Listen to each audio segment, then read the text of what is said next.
സ്മൃതികൾക്കിടയിൽ ഒരു ഗീതകം. മൂത്ത കൊച്ചിന്റെ അച്ഛൻ തന്നെ. മൂത്ത കൊച്ചിന്റെ അച്ഛൻ. ഇപ്പൊ ഈ രണ്ട് കുഞ്ഞുങ്ങൾ ഇയാൾക്കുണ്ടായതാ. മൂത്ത കൊച്ചും ഇങ്ങേർക്ക്, ഇപ്പൊ രണ്ടാമത്തെ കൊച്ചും. അപ്പോഴെത്ര കൊല്ലമായി ഈ ബന്ധം തുടങ്ങിയിട്ട്? അതാ മനസ്സിലാവാത്തത്. ഒരു ഭർത്താവ് ഉണ്ടായിരുന്നു എന്ന് പറയുന്നു, ഇതുവരെ നിയമപരമായിട്ട് ഇത് വേർപെടുത്തിയില്ല എന്ന് പറയുന്നു. ആ ഭർത്താവ് ഇപ്പൊ എവിടെ? അയ്യോ, എന്റെ ആദ്യ ഭർത്താവ് വേറെ പിരിഞ്ഞു പോയി. എപ്പോ? എന്റെ കല്യാണം കഴിഞ്ഞിട്ട് 9 വർഷമായി. ഈ ഒരു കുടുംബത്തിനെ ഇല്ലാതാക്കിയിട്ടുള്ള കാര്യം നിങ്ങളുടെ കുടുംബവും ഇല്ലാതാക്കി. നിങ്ങളുടെ ഭർത്താവ് എന്ന് പറയുന്ന ആൾ സ്നേഹിക്കുന്ന ആളാണ് നിങ്ങൾ പറയുന്നു. ആ മനുഷ്യന്റെ പ്രാക്കില്ലേ നിങ്ങൾക്ക്? എന്തിനാണ് നടത്തിയത് നിങ്ങൾ? കുഞ്ഞുങ്ങൾക്ക് വേണ്ടി മാത്രമാണോ നിങ്ങൾ ഇയാളെ കൊണ്ടു നടക്കുന്നത്? ആണോ? നിങ്ങളുടെ ഭർത്താവിന്റെ നിയമപരമായിട്ട് ബന്ധം വേർപെടുത്തിയോ നിങ്ങള്? വേർപെടുത്തി. എപ്പോ? ഈ സ്ത്രീ വന്ന് വഴക്കുണ്ടാക്കിയതിന് ശേഷം അല്ല, പിന്നെ എന്റെ വീട്ടിൽ വന്ന് വഴക്കുണ്ടായതിന് ശേഷം. അത് തന്നെ പറഞ്ഞേ. ഭർത്താവിന്റെ വീട്ടിന്റെ അവിടെ വന്ന എവിടെയോ ആയിക്കോട്ടെ.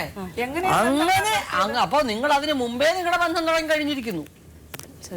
ഈ ഒരു വൃത്തികെട്ട ബന്ധം അറിഞ്ഞിട്ട് അത് സത്യമാണോ കള്ളമാണോ എന്ന് അവര് പലതവണ ആലോചിച്ച് അത് ഉറപ്പിച്ച് വിശ്വസിച്ചതിന് ശേഷം ആ സ്ത്രീ വന്ന് വഴക്കുണ്ടാക്കി.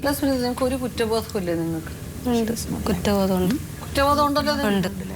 നല്ലൊരു മനുഷ്യനെ ചതിച്ചു പോയല്ലോ നമ്മളതിന് കുറ്റബോധമില്ലേ? കുറ്റബോധമുണ്ട്. ഒരു പരിഹാരം അതിനില്ലല്ലോ സുഹൃത്തെ. വേറൊരുത്തന്റെ കൊച്ചിനെ ചുമന്നുകൊണ്ടിരിക്കുന്നു, അവന്റെ കൊച്ചിനെ പ്രസവിച്ചു കഴിഞ്ഞു, എന്നെ വളർത്തിക്കൊണ്ടിരിക്കുന്നു. അയാൾ അവിടെ ഇരുന്ന് മനസ്സ് എന്തുമാത്രം നൊന്ത് കാണും അല്ലേ? നിങ്ങൾക്കായിരുന്നു പ്രസവിക്കാനുള്ള കുഴപ്പമായിരുന്നെങ്കിൽ നിങ്ങൾ എന്ത് ചെയ്യുമായിരുന്നു? ഒന്ന് ആലോചിച്ച് നോക്കൂ. നിങ്ങൾക്കായിരുന്ന കുഴപ്പം പ്രസവിക്കാൻ ഈ സ്ത്രീക്ക് പറ്റത്തില്ല എന്ന് പറഞ്ഞിരുന്നെങ്കിൽ നിങ്ങൾ എന്ത് ചെയ്യുമായിരുന്നു? അതിന്റെ പേരിൽ അയാളൊരു സ്ത്രീയെ വേറെ പോയി കാണുക, ഇവർക്ക് പ്രസവിക്കാൻ യോഗ്യതയില്ല, എനിക്കൊരു കുഞ്ഞിനെ വേണം ഒന്നും പറഞ്ഞ് അയാൾ പോയിരുന്നെങ്കിൽ നിങ്ങൾ എന്ത് ചെയ്യുമായിരുന്നു സുനിത? എന്ത് വേണമെങ്കിലും സംഭവിക്കാമല്ലോ. എനിക്കിന്നെ വേണ്ട. എന്റെ വീട്ടുകാരെ തന്ന സാധനങ്ങൾ തന്ന് മാനത്തിലെ പെണ്ണെ കിട്ട എന്നെ ഒഴിവാക്കിയ ഞാൻ എന്റെ കൊച്ചിനെ കൊണ്ടുപോയി ജീവിച്ചോളാം.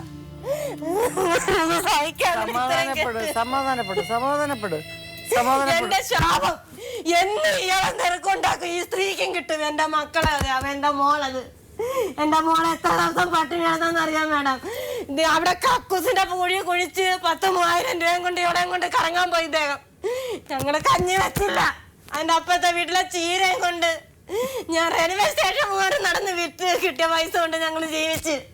ഞാൻ വേല ചെയ്ത് കിടന്നോളല്ല, വിശപ്പ് എന്തെന്ന് അറിഞ്ഞോളല്ല. എന്റെ തലയിലെടുത്ത് പഴുത്തു പോയെന്ന് പറഞ്ഞ് എന്റെ വീട്ടുകാർ കളയാൻ പറഞ്ഞിട്ട് ഞാൻ കളഞ്ഞില്ല. അദ്ദേഹം ഇങ്ങോട്ട് വരും, ജോലി ചെയ്യുന്ന പൈസ വീട്ടിൽ കൊണ്ടുവയ്ക്കും, കുളിക്കും, ഒരുങ്ങും, പണം കൊണ്ട് അദ്ദേഹത്തിന്റെ അടുത്തങ്ങ് പോവും. രാവിലെ വരും, കുറെ മലക്കറി വിത്തുകൾ ഞാനും ഇവരും കൂടെ ചേർന്നാണ് നട്ടത്. അതിനെല്ലാം വെള്ളം കോഴി ഒഴിക്കും. ഒരു ടാങ്ക് പിടിച്ചാൽ 3 ദിവസത്തേക്കില്ല. അങ്ങനെ ഞാൻ വഴക്കുണ്ടാക്കി. നിങ്ങൾ ജോലി ചെയ്യുന്നവർ വെള്ളത്തിന് പൈസ കൊടുക്കുന്നില്ല, ഞാൻ തെണ്ടി അരിച്ചു പറക്കിക്കൊണ്ടുവരുന്നത് പറ്റൂല എന്ന് പറഞ്ഞു. എന്നിട്ട് ഇന്നും അത് തന്നെ ചെയ്തുകൊണ്ടിരിക്കുന്ന. ഞാൻ എവിടെന്നെങ്കിലും അരിച്ചു പറക്കിക്കൊണ്ട് വയ്ക്കുന്ന പൈസ മോട്ടിച്ചോണ്ട് പോകുമെന്ന് പല രീതിയിൽ അവർ ആൾക്കാരെ പൈസ അടിച്ച് ഇവക്ക കൊടുക്കുന്ന. അവരമ്മ പറയുന്നത് ഞാൻ തിന്നു തീർക്കുന്നെന്ന്. വേറൊരു ജീവിതത്തിലോട്ട് പോയി ജീവിക്കുന്ന എനിക്ക് സഹിക്കാൻ പറ്റൂല. ഇത് ഞാൻ സഹിക്കണോ മേഡം? പറഞ്ഞു കുറച്ചു മുമ്പേ അവരെ ആരെങ്കിലും എടുത്തോണ്ട് പോട്ടെ. പിന്നെ ഇപ്പോഴത്തെ തീരുമാനം പിന്നെ ഇപ്പൊ അവര് വേറെ അങ്ങോട്ട് പോയി ഒഴിവാക്കാൻ പറ്റൂല പറഞ്ഞിരിക്കുന്നത്. കോടതി പോയാലും ഒഴിഞ്ഞു തരത്തില്ല. തന്റെ കാര്യമല്ലേ പറഞ്ഞോണ്ടിരിക്കുന്നേ? ആര് എന്ത് മൊത്ത സംശയം? നിങ്ങൾ നിയമപരമായി വിവാഹം കഴിച്ചാണോ? മാരേജ് സർട്ടിഫിക്കറ്റ് ഒക്കെ ഉണ്ടോ?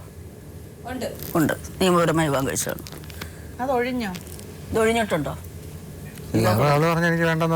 വിവാഹ ബന്ധം കോടതി മുഖാന്തരം നിങ്ങൾ ഒഴിഞ്ഞിട്ടുണ്ടോ? ഇല്ല. നിങ്ങളുടെ കുഞ്ഞുങ്ങളെ ആര് നോക്കും? കഷ്ടപ്പെട്ട് വളർത്തും. കഷ്ടപ്പെട്ട് നിങ്ങൾ വളർത്തു. സുനിത ഇയാളുടെ കൂടെ പോകാനായിട്ടുള്ള കാരണം സുനിതയ്ക്ക് കുട്ടികളുണ്ടായില്ല എന്നുള്ളത് മാത്രമാണോ? അതോ ഇയാളുമായിട്ട് മറ്റെന്തെങ്കിലും താല്പര്യം തോന്നുകയോ സ്നേഹം തോന്നുകയോ ചെയ്തിട്ടാണോ? കുട്ടികളുണ്ടായി മരം പറഞ്ഞ പോലെ കുട്ടികൾ ഉണ്ടാകാതിരിക്കുകയാണെങ്കിൽ വേറെ എന്തെല്ലാം മാർഗങ്ങളുണ്ട്? വേറെ നോക്കിയപ്പോ എന്റെ ഭർത്താവ് അതിന് സമ്മതിച്ചില്ലായിരുന്നു. അങ്ങനെയാണെങ്കിൽ ആ ബന്ധം നിയമപ്രകാരം ഒഴിയാമല്ലോ. നിങ്ങൾക്ക് വേറെ കല്യാണം കഴിക്കാമല്ലോ. അല്ല, അപ്പൊ ഈ മനുഷ്യൻ ജീവിതത്തിൽ കടന്നു വന്ന എന്തോ എങ്ങനെയാണെന്നാണ് ഞാൻ ചോദിച്ചത്. അതുകൊണ്ടാണ് എന്തെങ്കിലും പ്രത്യേകതകൾ ആ മനുഷ്യനോട് തോന്നുന്നതുകൊണ്ടാണോ, അല്ല ആ മനുഷ്യന്റെ നിർബന്ധം കൊണ്ടാണോ, അതോ നിങ്ങൾ സ്വമേധയാ ആ മനുഷ്യനുമായിട്ട് ബന്ധപ്പെടുകയാണ് ചെയ്തത്? അതൊരു കാരണമായിട്ട് ഇപ്പൊ പറയുന്നത് മാത്രം. അല്ല, കുഞ്ഞുങ്ങളെ വേണമെന്നുണ്ടെങ്കിൽ നിങ്ങൾക്ക് വിവാഹം കഴിക്കാത്ത ഒരാളെ കഴിച്ചൂടെ? നല്ല രീതിയിൽ ഭർത്താവിനോട് പറഞ്ഞിട്ട് എനിക്ക് കുഞ്ഞുങ്ങളെയാണ് വേണ്ടത്. അത് പറയാൻ പറ്റൂല മേഡം. അയാളൊരു നല്ല മനുഷ്യനാണ്, ഇവരെ അങ്ങേയറ്റം സ്നേഹിച്ചിരിക്കുന്നു അയാള്. ആ കുറ്റബോധം ആ സ്ത്രീക്കുണ്ടെന്ന് അയാൾ പറയുന്നു. അല്ല ആ അവിഹിത ബന്ധം അറിഞ്ഞപ്പോ തന്നെ അയാൾ വിട്ടുപോയേക്കുന്നു. ഇപ്പൊ ആ മനുഷ്യനൊരു കേസ് കൊടുത്താൽ ഇവര് കൊടുക്കും. ഇയാള് ജയിലിലാവും. ഇയാള് ജയിലിലാവും. ഇയാളെ പിടിച്ച് ജയിലിലിടണം മേഡം, അതാ വേണ്ടത്. അയാളെ എന്താ ഭർത്താവിന്റെ പേര്? ശശി. ആ ശശി ഇത് കാണുന്നുണ്ടെങ്കിൽ മനസ്സിലാക്കട്ടെ, ഇയാളെ ഇങ്ങനെയുള്ള വൃത്തികെട്ടവന്മാരെ പിടിച്ച് ജയിലിടുക വേണ്ടത്.